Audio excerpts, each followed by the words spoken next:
ती गरम काढलेलं.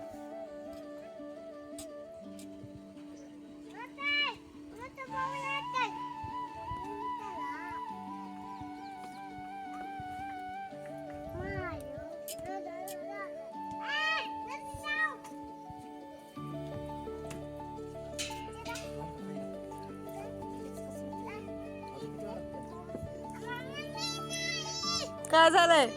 हा कुठं जायचे? मुंबई तुझा खावा बाबा रात्याचं.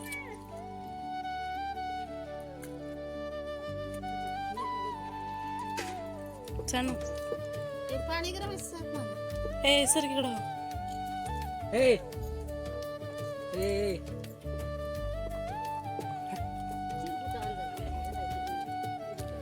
निकिता कुठे गेली?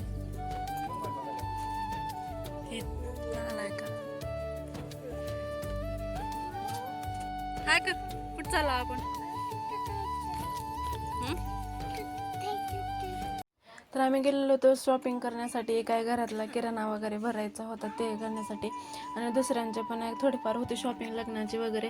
तर मग म्हटलं पहिल्यांदा गेल्यानंतर देवीचे वगैरे दर्शन घ्यायचे होते, कारण तिथे गेल्यानंतर देवीला म्हणजे जायला काही जणांना आवडते, पण आम्ही तिथे गेल्यानंतर रेणापूरला वगैरे गेल्यानंतर आम्ही देवीचे दर्शन घ्यायला आम्ही जातोच मग गर्दी काही नसते, कारण दसऱ्यामध्ये खूपच गर्दी असते. तिथे गेल्यानंतर इतकं छान वाटतंय ना, आणि इतकं थंड तर वाटत होतं ना, असं वाटत होतं नकोच जायचं, कारण इतकं ऊन लागत होतं ना, कारण आम्हाला जायलाच उशीर झालेला होता.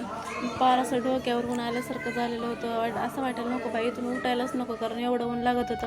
दर्शन वगैरे झालं त्यानंतर आम्ही गेलो होतो मंगळसूत्र बघण्यासाठी. कन्यादान दान करायला मंगळसूत्र लागतात, ते काय मंगळसूत्र वगैरे घेतले, थोडे मणी घेतले.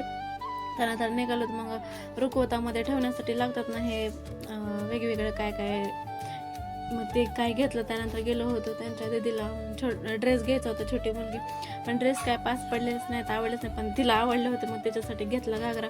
त्यानंतर रुखवतामध्ये ठेवण्यासाठी जे आपली काय खेळणी लागते, खेळणी वगैरे, उलनचं वगैरे सामान, पडदे वगैरे असतात ना, ते बघण्यासाठी गेलो होतो.